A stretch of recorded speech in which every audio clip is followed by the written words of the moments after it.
천국에 가는 유일한 길은 오직 예수님을 믿는 것이라고 하는 것을 이해시키려고 1년에 여러 질문들을 하고 있었습니다. 얘들아, 만일 내가 가진 모든 것을 다 팔아서 그 돈을 교회에 헌금한다면 천국 갈 수 있겠니? 물으니까 아니요 라고 애들은 대답을 해요. 그럼 내가 교회와 교회 주변을 깨끗하게 청소하면 천국에 갈 수 있을까? 아이들은 다시 아니요 라고 대답을 해요. 가족을 사랑하고 동물들을 친절하게 다루고 만나는 아이들에게 전도하고 모두에게 사탕을 주면 내가 천국 갈 수 있을까? 아이들은 다시 입을 모아 아니요 라고 했어요. 그러자 선생님이 이렇게 물어봤어요. 그러면 어떻게 하면 내가 천국에 갈 수 있을까? 그럴 때 어떤 어린아이가 이렇게 남자아이가 이렇게 외쳤어요. 선생님이 죽어야 돼요. 그것은 선생님이 기대했던 대답은 전혀 아니었지만 그 어린아이의 말을 옳은 거지요. 죽어야 천국 가는 거죠. 성경은 우리 모두가 다 혈과 육의 몸을 떠나야 한다 이렇게 말하고 있습니다. 예수님께서 재림하실 때까지 우리가 살아있다면 몰라도 하나님이 계신 곳에 가려면 우리는 모두 다 죽어야 돼요. 오늘 우리 신앙생활에서 가장 중요한 원리가 있다면 바로 신앙의 열매를 이해하고 해석하는 것입니다. 예수님은 우리의 삶을 열매 맺는 가지로 표현을 하셨어요. 근데 여러분 잘 기억하셔야 합니다. 우리가 기억할 게 뭐냐 하면 열매는 내가 맺어야 할 게 아니고 맺어지는 거예요. 우리의 믿음이 자라면 저절로 열매는 맺어지는 거예요. 하나님의 은혜 가운데 거하고 예수 안에 거하고 내가 남을 사랑하게 되고 용서하게 되면 믿음이 성장하게 되는 거예요. 그래서 우리가 믿음을 세분화시키면 세 가지 믿음이 있다고 그러죠. 첫째는 믿음의 단계는 결단하는 믿음이 있어요. 결단하는 믿음. 자, 이 믿음의 세계로 들어가기 위해서는 모험하는 것처럼 내가 움직이고 스스로 결단을 내려야 돼요. 자신을 한번 내려놓는 믿음과 모험하는 믿음이 필요한 것입니다. 두 번째 단계의 믿음은 믿어지는 믿음이 있어요. 믿어져요. 어떤 사람은 믿을 수밖에 없고 저절로 믿음이 가는 사람이 있어요. 그 사람을 믿으려고 해서가 아니고 그 사람의 존재 자체가 믿음으로 다가오는 거예요. 이것이 바로 믿어지는 믿음 혹은 믿을 수밖에 없는 믿음이라고 할 수가 있는 것입니다. 이러한 믿음으로 하나님을 믿고 신뢰하면 세 번째 단계의 믿음에 도달하게 돼요. 그 세 번째 단계의 믿음은 내다보는 믿음이에요. 내다보는 믿음. 믿음의 절정, 믿음의 클라이맥스는 뭐냐 하면 하나님이 내게 아직 약속하지 않은 것도 내다볼 줄 아는 믿음이다 하는 거죠.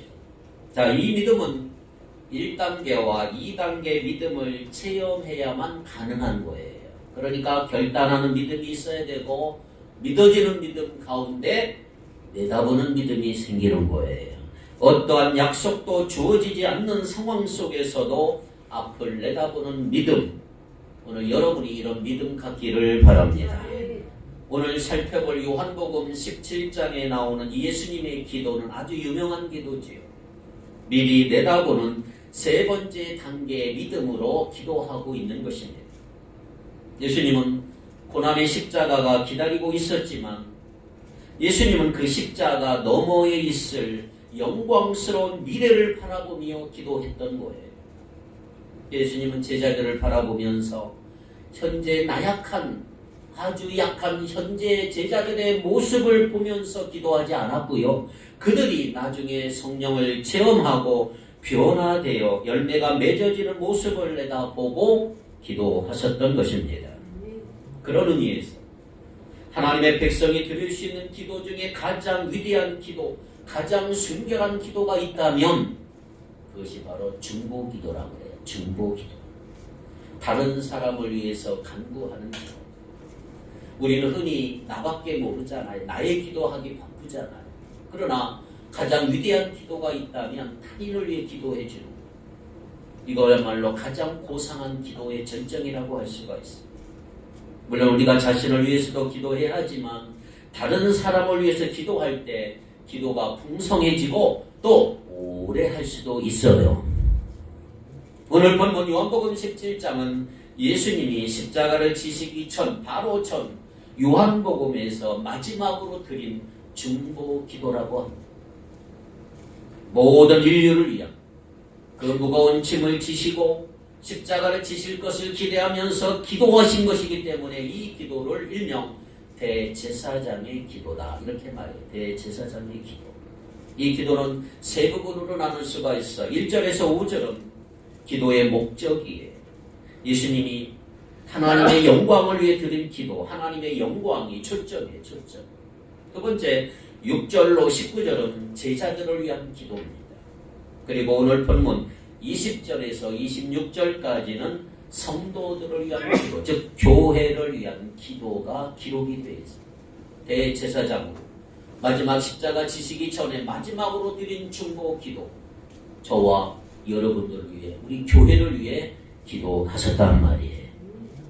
자, 이 전체적인 구조가 말해주는 것은 예수님은 하나님의 영광을 나타내기 위해서 제자들과 교회를 이 땅에 남겨두셨던 것입니다. 예수님이 십자가에 죽으시고 또 부활하심으로 죄와 죽음의 세력은 완전히 패했습니다. 이제 예수님이 승리하시고 그분을 따르는 우리도 승리한 줄로 믿습니다.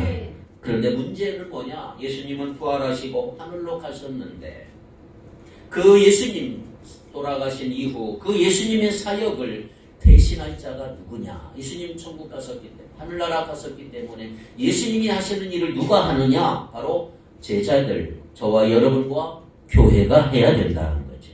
그런데 교회는 어찌 해야 하느냐? 자, 20절로 23절에 보면 교회는 우선 하나 되어야 한다는 거예요. 6절로 19절 앞에서 12제자를 위해 기도하셨어요. 예수님은 열심히 제자들을 위해서. 자, 오늘 본문에서 제자들을 통해서 믿게 될 사람들, 즉 교회를 위해서, 성도들을 위해서 기도하고 계세요. 20절 다시 한번 잘 읽어보세요. 시작. 내가 비옵는 것은 이 사람들만 위함이 아니요 또 그들의 말로 말미암아 나를 믿는 사람들도 위함이니. 그게 누구예요? 우리들이잖아요. 우리들. 제자들, 즉 사도들이 나가서 복음을 전하면서 예루살렘 교회가 생기고 안디옥 교회가 생기고 여러 장소에 교회가 생기면서 그 교회가 계속 복음을 전하고 전해서 그 복음이 결국 누구에게까지 왔어요? 우리에게까지 왔다. 그러니까 제자들만 위해서 기도하신 게 아니고 그들을 통해서 믿게 된 우리들을 위해서도 2000년 전에 예수님은 기도하셨다는 거예요. 믿어지십니까? 그렇다면 예수님은 구체적으로 교회를 위해 무엇을 구하셨을까? 21절 시작. 아버지여, 아버지께서 내 안에, 내가 아버지 안에 있는 것 같이 그들도 다 하나가 되어 우리 안에 있게 하사 세상으로 아버지께서 나를 보내신 것을 믿게 하옵소서. 아멘. 자, 여기 보면 무슨 내용? 그들도 다 하나가 되어. 그러니까 성도들이 하나가 되도록 우리 신자들의 하나됨을 위해 기도하셨던 주님이에요. 22절 내게 주신 영광을 내가 그들에게 주었사오니 이는 우리가 하나가 된 것 같이 그들도 하나가 되게 하려 함이니이다. 여기서도 역시 성도들의 하나됨을 위해 기도하셨던 주님이에요. 23절 하나 더 봅시다. 시작. 곧 내가 그들 안에 있고 아버지께서 내 안에 계시어 그들로 온전함을 이루고 하나가 되게 하려 함은 아버지께서 나를 보내신 것과 또 나를 사랑하신 같이 그들도 사랑하신 것을 세상으로 알게 하려 함이로소이다. 역시 하나됨을 위해서 기도하셨어요. 하나됨을 위해서. 이게 뭘 말하는 거예요? 교회가 교회로서의 사명을 제대로 감당하기 위해서는 하나가 되어야 한다는 거예요. 그렇습니다. 하나가 되어야 비로소 그 교회는 건강한 교회, 능력을 바라는 교회라고 말할 수가 있습니다. 담임 목사님은 오른쪽으로 가는데 성도들은 왼쪽으로 하나 되지 못하는 교회. 온 성도가 하나가 되어서 한 길로 가야 건강한 교회, 능력 있는 교회, 축복교회가 될 줄 믿습니다. 보통 말 한 마리가 4톤의 무게를 끈 수 있대. 4톤의 무게. 그러면 산술적으로 2마리면 몇 톤의 무게를 끌어요? 8톤의 무게를 끌 수 있어요. 잘 들으세요. 그런데 2마리가 끌면 22톤의 무게를 끈대요. 한 마리가 4톤밖에 안 되는데 2마리가 끌 때는 22톤의 무게를 끈다.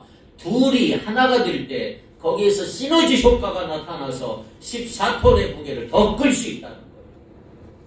그러니까 중요한 것은 뭐예요? 목적이 같고 방향이 같을 때 이게 시너지 효과가 나타나요. 어느 고층 건물 앞에서 한 사람이 무거운 짐을 옮기려고 막 혼자 낑낑대고 있어요. 마침 그 앞을 지나 사람이 좀 거들고 싶어서 함께 짐을 들었어요. 그런데 어찌된 일인지 짐이 꼼짝하지 않아요. 혼자 옮길 때보다 오히려 그 짐은 더 꼼짝하지 않고 가만히 있는 거예요. 짐이 움직이지 않아요. 알고 보니까 한 사람은 짐을 밖으로 끌고 한 사람은 안으로 끌었던 거예요. 그러니까 짐을 옮기겠다는 선한 마음이 있더라도요, 방향이 다르면 아무런 소용이 없는 거예요. 하나 되기 위해서는 목적과 방향이 같아야 된다 이 말이에요. 둘이 마음을 모아 한 목적, 같은 방향으로 마음을 모은다면 거기에 시너지 효과가 생기고 생각 이상의 능력이 일어나게 되는 것입니다. 성경은 교회를 뭐라고 말했어요? 요 에베소서 1장 23절을 보면 이렇게 되어 있어요. 교회는 그의 몸이니 만물 안에서 만물을 충만하게 하시는 이에 충만함이니라. 자, 교회는 뭐라고요? 그리스도의 몸이다. 그리스도의. 자, 몸에는 여러 가지 기관이 있어요. 팔이 있고 다리가 있고 눈, 코, 입이 있어요. 자, 그런데 예를 들어 팔이 잘리고 다리가 잘린다면 그것을 몸이 2개 되었네, 3개 되었네라고 표현하지 않아요. 그냥 팔다리가 잘렸다라고 말해요. 왜? 몸이기 때문에. 몸이 살아있는 유기체이기 때문에 그런 표현을 하지요. 몸은 나뉠 수가 없는 거예요. 다 붙어있는 거고 살아있는 거예요.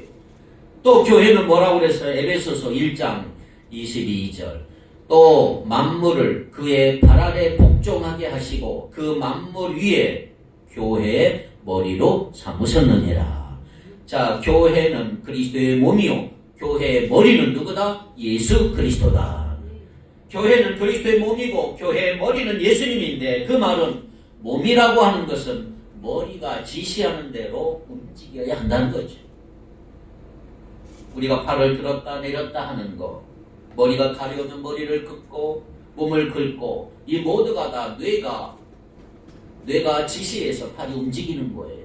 그러니까 머리가 지시하는 명령에 몸이 즉시 순종해야 하는 것처럼 교회도 마찬가지라는 거죠. 머리이신 예수님이 이렇게 하라 하실 때 거기에 순종하면 그럴 때 강력한 교회, 건강한 교회가 될 수 있는 거다. 그러므로 하나가 된 교회라고 하는 말은 뭐냐면 건강한 교회다. 우리가 한 사람이 건강한 사람이 되려면 몸이 다 하나가 돼요. 코가 아프면 건강하지 않고 귀가 아프면 건강하지 않는 거 다 건강한. 근데 마귀가 가장 싫어하는 게 뭐냐? 무서워하는 게 뭐냐? 하나 된 교회. 하나 된 교회. 반대로 마귀가 가장 좋아하는 교회는 하나 되지 못하는 교회. 그래서 마귀는 할 수 있으면 교회가 나누어지고 분열되도록 여러 가지 시험하고 공격하고 실제로 교회가 분열되고 나누어지는 교회가 얼마나 많습니까? 교회 역사를 보아도 마귀의 유혹에 넘어간 교회 가장 큰 특징이 뭐냐? 분열이. 사람들의 마음이 하나 되지 못하고 다 나뉘어져 있는 거예요. 교인들이 나누면 교회는 약해지고 아무리 강했던 교회도 어느 날 보면 사라져버려요. 오늘날 유럽의 교회들, 유럽을 한번 가보면요, 교회들이 정말 멋지게, 너무 멋지게 지어졌어요. 근데 안에 들어가 보면 술집이고요, 카바레가 되고요, 이슬람 사원이 되고요. 마태복음 16장에 보면 가이사 빌립보에서 예수님은 제자들에게 이렇게 물어봤어요. 야, 사람들이 나를 누구라고 하느냐? 또 제자들 너희는 나를 누구라고 하느냐? 이렇게 물어보니까 베드로는 이런 얘기를 했어요. 주는 그리스도시요 살아계신 하나님의 아들이십니다. 그러니까 예수님이 너무 기뻐하셨어요. 너무 기뻐하셔서 이렇게 축복했죠. 마태복음 16장 18절을 같이 읽겠습니다. 시작. 또 내가 네게 이르노니 너는 베드로라. 내가 이 반석 위에 내 교회를 세우리니 음부의 권세가 이기지 못하리라. 자, 여기 음부의 권세는 죽음의 세력이지요. 음부의 권세를 이기는 강력한 교회는 어떤 교회냐? 하나 되는 교회다. 우리가 하나 될 때만 주님의 능력이 나타난다. 그래서 사도 바울은 에베소서 4장 3절에 이렇게 말씀하고 권면합니다. 평안에 매는 줄로 성령이 하나 되게 하신 것을 힘써 지키라. 여러분, 하나 되는 게 쉬운 게 아니에요. 적당히 해도 되는 게 아니에요. 힘써 지켜야 돼요. 가정이 하나 되고 부부가 하나 되는 게 쉬운 게 아니에요. 교회가 하나 되는 게 쉬운 게 아니에요. 힘써 지키지 않으면 하나됨이 깨질 수가 있어요. 틈이 보이면 마귀가 얼마나 잘 들어가요. 마귀에게 틈을 주지 않아야 된다는 말이에요. 힘써 지키지 않으면 하나 되기가 힘들어요. 우리가 하나 될 때만 교회는 강력한 힘을 발휘할 수가 있는 것입니다. 그래서 하나됨을 위해서 우리가 이렇게 같이 모여 예배 드리는 거예요. 자, 그럼 어떻게 해야 우리가 하나 될 수 있느냐? 무엇보다 교회는 말씀으로 하나 될 수가 있는 것입니다. 20절 다시 보세요. 20절 다시 보면 그들의 말이 무엇일까요? 시작.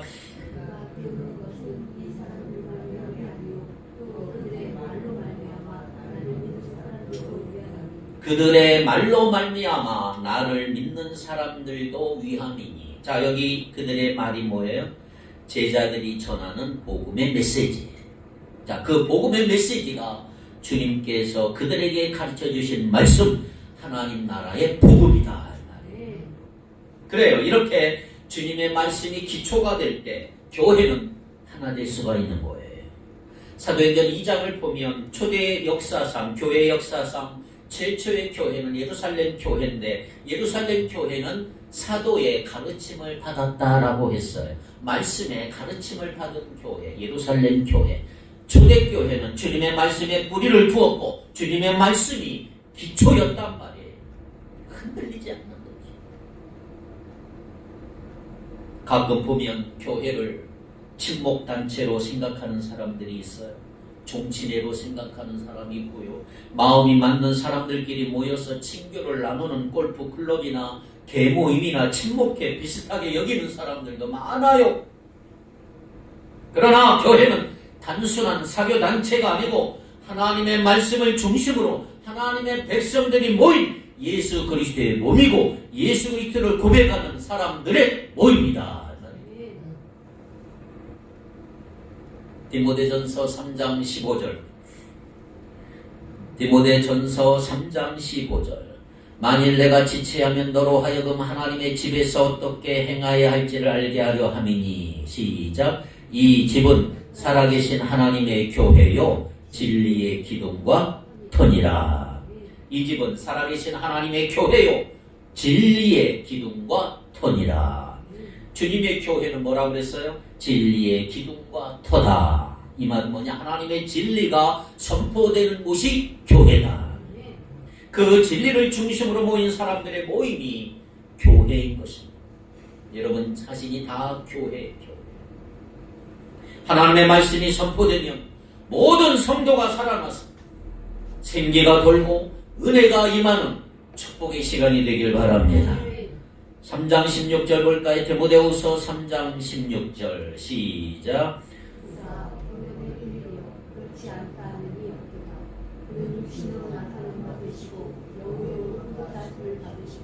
천사들에게 보이시고 망왕께서 전파되시고 세상에서 이루어지시고 영광 가운데서 올려주셨습니다. 아멘.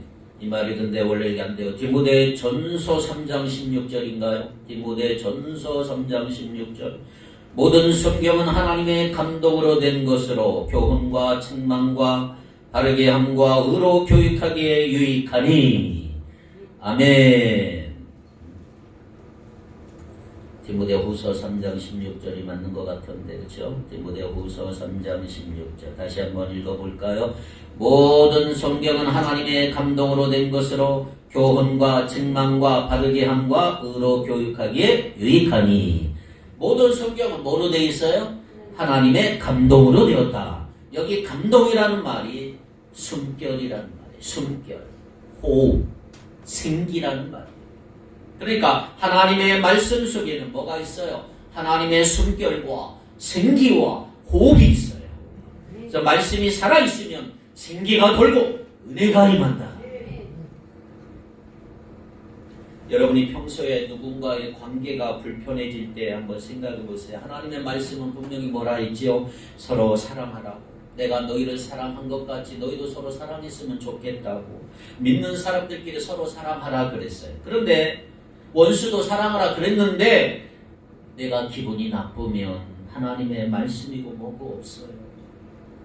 난리법석 나죠. 그런 상황에서 분열되지 않는다. 이상한 게 아닙니까? 하나님의 말씀보다 내 기분이 더 중요하기 때문에 그렇게 가면 분열할 수밖에 없고 멸망할 수밖에 없고, 집에서 내가 기분 나쁘다고 막 해보세요. 지옥이 돼. 금방 지옥이 돼. 저는 중학교 때 분열된 교회에 있었어요. 분열되는 아픔을 좀 겪었어요. 그 너무나 상처가 되고 그거 안 하려고 얼마나 발버둥쳤는지 몰라요. 마귀가 너무너무 좋아한 게 분열. 하나 되지 못하고 가정이 하나 되지 못하고 교회가 하나 되지 못하고. 오늘 이 주일 예배는 우리 그리스도인들에게는 기본이고 그 외에 수요 예배, 새벽 기도, 금요 기도 계속 같이 해야 하는 이유가 뭐냐 하면 하나 되기 위함이고 같은 생각을 가지기 위함이다. 그런 것들을 통해서 교회가 어떻게 이루어지고 있는가를 알고 있는 거예요. 교회의 생각이 뭔가. 그러므로 무엇보다 우리가 교인으로서 그리스도인으로서 예배와 교인으로 해야 할 모임에 참석하지 않으면 교회가 나갈 방향을 몰라요. 다른 교인들은 같은 방향으로 잘 나가는데 나는 빠져서 그걸 몰라 방황하는 거예요. 이게 뭐가 어떻게 되는지도 몰라요. 그래서 목사님들 우스갯소리로 이런 얘기가 있어요. 지금도 이집트에 수많은 유대인들이 살고 있다.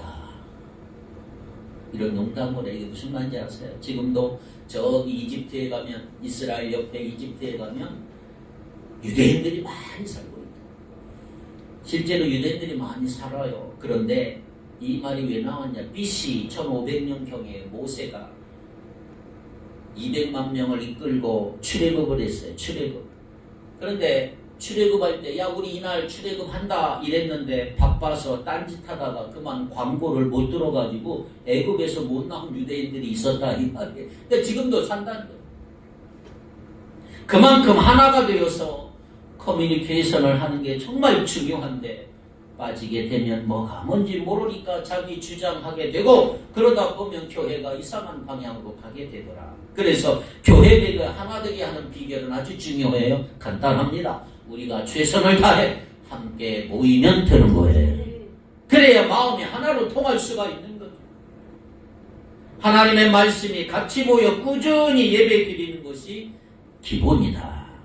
아무리 은사가 많고 능력이 많고 똑똑한 게 중요한 게 아니고 주일 예배를 비롯해서 주중 예배, 교회 모든 모임에 열심히 참여하는 우리 모두가 되기를 축복합니다. 24절 보세요. 두 번째, 나 있는 곳에 그들도 있게 하옵소서. 24절. 주님의 말씀으로 이제 하나가 되고 주님의 영광으로 하나 되게 해달라고 기도하신 후에 두 번째 기도를 두 번째 기도. 처음 한 기도보다 조금 더 나중을 내다보며 드리신 기도. 24절 시작. 아버지여, 내게 주신 자도 나 있는 곳에 나와 함께 있어 아버지께서 창세전부터 나를 사랑하심으로 내게 주신 나의 영광을 그들로 보게 하시기를 원하옵나이다. 자, 예수님의 기도의 요지가 뭐예요? 내게 주신 자도 나 있는 곳에 나와 함께 있게 해달라는 거예요. 자, 이제 예수님은 십자가의 죽음과 부활과 승천을 통해서 아버지께서 계신 곳에 아버지와 함께 계시게 될 것입니다. 자, 이제 주님은 그 영광에 제자들을 통해 믿게 된 신자들도 함께 참여하게 해달라고 기도하고 계십니다. 제자들을 보존해달라고 기도하신 것처럼 믿는 자들을 끝까지 예수님 다시 오실 그날까지 보호해달라고 기도하고 계시는 주님이에요. 그래서 여기 보니까 예수님을 믿는 사람들을 뭐라고 표현을 했어요? 내게 주신 자, 내게 주신, 하나님이 자신에게 주신 자라고 말합니다. 앞서 1장 11절에 보면 자기 땅, 자기 백성이라고 불렀고요. 10장에서는 내 양이다 이렇게 불렀어요. 오늘 우리는 하나님이 왕이신 예수님, 목자이신 예수님께 주신 그분의 것인 줄 믿습니다. 예수님도 하나님의 것이니까 하나님의 책임지시라고 하나님께 지금 기도하고 있는 거예요. 그래서 성도들의 영적인 안전, 저와 여러분들의 영적인 안전은 우리 자신보다 예수님께 달려있는 거예요. 예수님이 지금도 우리를 위해 기도하고 계시기 때문에 우리가 이렇게 안전하게 살고 있는 줄 믿습니다. 할렐루야. 요한복음 14장 6절에 보면 내가 곧 길이요 진리요 생명이다 이 말씀하시기 이전에 14장 3절 한번 읽어봅시다. 요한복음 14장 3절 시작. 가서 너희를 위하여 거처를 예비하면 내가 다시 와서 너희를 내게로 영접하여 나 있는 곳에 너희도 있게 하리라. 우리가 그 영원한 거처에 참여할 때 어떤 복을 누릴까요? 아버지께서 창세전부터 나를 사랑하심으로 내게 주신 나의 영광을 그들로 보게 하시기를 원하옵나이다. 이 말씀이 이루어지는 줄 믿습니다. 그것이 우리의 구원의 최종 목표예요. 우리의 구원은 창세전에 세우신 하나님의 나라 계획 속에 다 이루어졌다 이 말이에요. 그때 예수님이 누리셨던 영광을 우리 말로 표현이 안 되는 주님 안에 그 영광을 우리도 보고 누리게 한다는 거죠. 자, 이제 기도의 마무리를 한번 보세요. 예수님이 어떤 기도로 마무리할까? 25, 26. 하나 되게 하소서, 나 있는 곳에 그들로 있게 하소서. 두 가지 기도를 들으신 주님. 자신의 사역을 총정리하면서 기도를 마무리하사 25절 시작. 의로우신 아버지여, 세상이 아버지를 알지 못하여도 나는 아버지를 알았사옵고 그들도 아버지께서 나를 보내신 줄 알았사옵나이다. 자, 예수님은 여기서 먼저 자신의 사역을 요약하시면서 특별히 하나님 아버지를 뭐라고 불렀어요? 의로우신 아버지요. 의로우신 아버지. 11절에 거룩하신 아버지 부르신 만큼이나 신약 다른 곳에서 찾아볼 수 없는 아주 특이한 표현을 쓰고 있어요. 의로우신 아버지. 앞에서는 진리로 거룩하게 하신 하나님이라고 부르셨는데 여기서는 의를 실행하시는 심판의 하나님을 바라며 기도하고 계시는 주님이에요. 자신은 맡겨주신 사역을 잘 감당했으니까 이제 의로우신 하나님께서 판단해 주십시오. 공의로우신 하나님. 예수님의 사역 결과, 세 가지 결과가 나오잖아요. 하나님을 알지 못하는 세상, 하나님을 아시는 예수님, 그리고 예수님이 하나님이 보내신 분임을 아는 제자들로 나누어졌어요. 여기서 안다라는 말을 믿는다라는 말로 사용해도 좋아요. 예수님이 하나님을 아셨다는 것은 하나님의 뜻대로 다 순종하셨다는 말이에요. 하지만 세상은 하나님을 몰랐어요. 이유는 예수님이 하나님이 보내신 메시아 그리스도 구세주로 받아들이지 않았기 때문에. 하지만 제자들은 그 사실을 믿음으로써 결국 하나님이 누구이신지를 아는 사람들이 되었던 것입니다. 보십시오. 예수님이 말씀을 전하셨더라도 결과가 이렇게 다 나누어지잖아요. 그렇다면 우리는 말할 것도 없어. 우리가 주님의 복음을 들고 나가 전도하지만 결과는 나누어질 수가 있는 거예요. 아니, 갈리는 것이 어쩌면 당연하지 않을까요? 우리도 예수님처럼 하나님을 사랑하고 신뢰하고 말씀을 열심히 전하지만 그렇게 하고도 주님이 우리를 통해서 몇 명이나 구원하실지 우리는 알 수 없는, 얼마나 많은 사람들이 죄를 회개하고 죽게 돌아올지는 우리는 몰라요. 하지만 결과와는 상관없이 우리는 맡겨주신 사명을 신실하게 감당해야 된다 이 말이에요. 충성하면 된다 이 말이에요. 오래전에 돌아가신 테레사 수녀를 여러분 아십니다. 1979년에 노벨 평화상을 받았는데 어떤 기자가 직국에 이런 질문을 했어요. 테레사 수녀님, 당신은 인도에서 250명쯤 되는 고아들을 돌본 것으로 노벨 평화상을 받았는데 사실 어떤 기업 하나가 수천 명, 수만 명의 아이들이라도 도울 수 있는데, 그런데 그 정도 한 것으로 노벨 평화상을 받았으니 미안한 마음은 없습니까? 라고 질문을 했어요. 아주 짓궂은 질문이죠. 지는 한 명도 못 보면서 말이죠. 이때 아주 유명한 말을 했어요. 테레사 수녀가 뭐라고 했느냐. 하나님은 우리를 성공하라고 부르신 게 아니고 충성하라고 부르셨습니다. 신실하라고. 그렇습니다. 우리가 추구할 것은 성공이 아니고 충성입니다. 신실합니다. 예수님은 떠나시기 전에 대사명을 우리에게 주셨어요. 가서 제자를 삼아라. 제자 만들어라. 믿지 않는 사람들에게 가서 그들의 영혼을 구원하여 제자를 만들어라. 대사명이 대사명. 우리는 그 사명대로 해야 되지만 그 결과는 우리에게 달려있는 게 아니고 전적으로 하나님께 달려있는 거예요. 우리가 할 일은 신실하게 계속 그 일을 하는 거예요. 충성하라. 신실하라.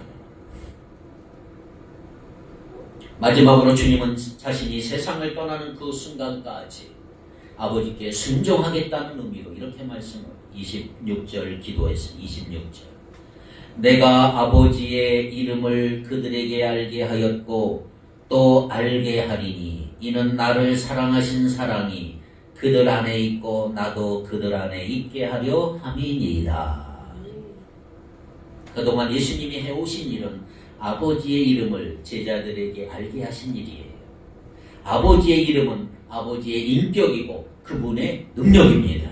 예수님은 왕으로 오셨으면서도 자기를 자랑하지 아니하고 아버지의 영광을 위해 사셨던 거지. 자, 그런데 여기 중요한 말 하나 있어요. 알게 하리니. 그들에게 알게 하셨고 또 알게 하리니. 미래 시제로 말씀하셨죠.